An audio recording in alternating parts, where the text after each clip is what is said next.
আপনারা অনেকেই জানতে চেয়েছেন পোস্টাল অপারেটরের কাজ কী। তো আমি এ সংক্রান্ত কিছু তথ্য আপনাদেরকে দিতে চেষ্টা করব। পোস্টাল অপারেটরের কাজ জানতে হলে প্রথমে জানতে হবে পোস্টাল অপারেটরদের পোস্টিং কোথায় কোথায় হতে পারে। পোস্টাল অপারেটরদের পোস্টিং বিভিন্ন অফিসে হতে পারে, যেমন বাংলাদেশের 4টি জিপিও রয়েছে। জিপিও হলো বড় পরিসরে পোস্ট অফিস। এগুলো বাংলাদেশের 4টি বিভাগীয় শহর যেমন ঢাকা, চট্টগ্রাম, খুলনা এবং রাজশাহীতে রয়েছে। এছাড়াও প্রতিটি জেলায় জেলা পোস্ট অফিস রয়েছে। এগুলোকে বলা হয় জেলা প্রধান ডাকঘর। এগুলো দুই ধরনের হয়, 21টি এ গ্রেড এবং 46টি বি গ্রেড জেলার প্রধান ডাকঘর বাংলাদেশে রয়েছে।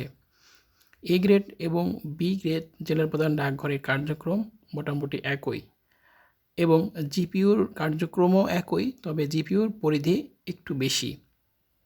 এছাড়া বাংলাদেশে প্রতিটা উপজেলা পোস্ট অফিস রয়েছে। এছাড়াও সাব পোস্ট অফিস রয়েছে। আর এগুলো ছাড়াও বাংলাদেশের কিছু প্রশাসনিক ডিভিশন অফিস রয়েছে। পোস্ট অফিসে সাধারণ কাজ হয় না, কিন্তু প্রশাসনিক অনেক ধরনের কাজ হয়, যেগুলো আমরা পরবর্তীতে জানব। এখন আমরা জানব যে জিপিও বা প্রধান ডাকঘরে পোস্টাল অপারেটরদের কাজ কি কি ধরনের হতে পারে। এখানে বিভিন্ন শাখা রয়েছে, যেমন মেইল বা পার্সেল ইস্যু শাখা, বিলি শাখা, সঞ্চয়পত্র ইস্যু শাখা, সঞ্চয় ব্যাংক জমা, সঞ্চয় ব্যাংক উত্তোলন, সাব অ্যাকাউন্ট শাখা, ট্রেজারি। শুরুতে আসি মেইল বা পার্সেল ইস্যু। মেইল বা পার্সেল ইস্যু শাখায় যখন গ্রাহক কোনো চিঠি বা পার্সেল নিয়ে আসবে, তখন সেটা ইস্যু করতে হবে। সাধারণত ডিএমএস মেশিনে অনলাইনে ইস্যু করতে হয়। আচ্ছা, এরপরে আসি বিলি শাখা। বিলি শাখার কাজ কী? বিলি শাখার কাজ হচ্ছে আমরা যে সকল মেইল বা পার্সেলগুলো পাবো, সেই জিনিসগুলো বিলি করার ক্ষেত্রে একজন পোস্টাল অপারেটরকে বিভিন্ন বিটে বিভিন্ন পোস্টম্যানেরকে ভাগ করে দিতে হবে, যে এই জিনিসগুলো এই পোস্টম্যান বিলি করবে।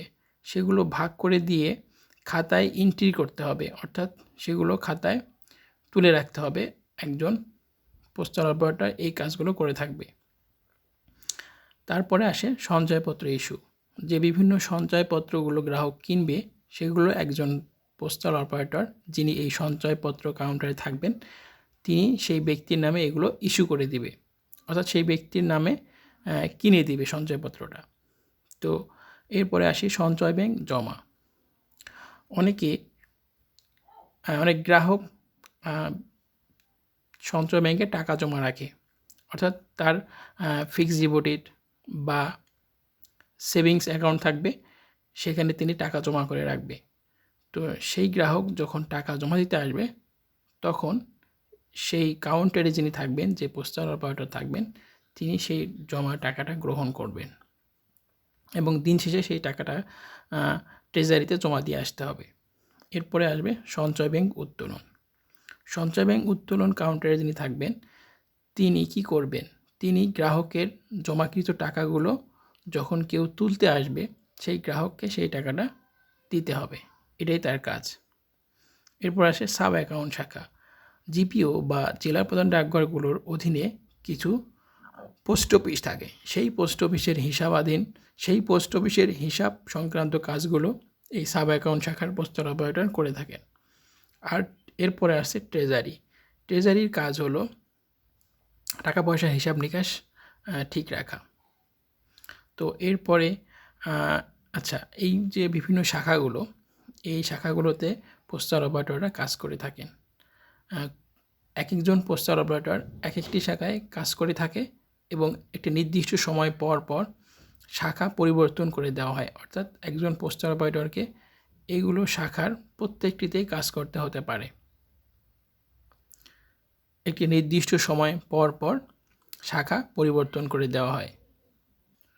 উপজেলা বা সাব পোস্ট অফিসগুলোতে কাজের পরিধি অনেকটাই কম।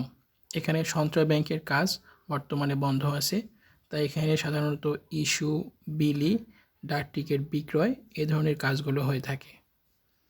উপজেলা বা সাব পোস্ট অফিসগুলোতে পোস্টাল অপারেটরের সংখ্যা খুবই কম থাকে। এখানে একজন বা দুইজনকেই সব ধরনের কাজগুলো করতে হয়। এখন আসি প্রশাসনিক অফিসে কী কী ধরনের শাখা রয়েছে, এখানে কী কী ধরনের কাজ করা হয়। প্রশাসনিক ডিভিশন অফিসগুলোতে অভিযোগ শাখা রয়েছে, তদন্ত শাখা রয়েছে, বাজেট শাখা রয়েছে। অভিযোগ শাখার কাজ হলো এই যে বাংলাদেশের সকল পোস্ট অফিসগুলো থেকে যে অভিযোগগুলো আসে সেই অভিযোগগুলো এখানে এসে নিষ্পত্তি হয়। Deputy postmaster general, deputy postmaster general থেকে পোস্টমাস্টার জেনারেল, এভাবে ডিজি পর্যন্ত অভিযোগ যেতে পারে। এরপরে আসে তদন্ত।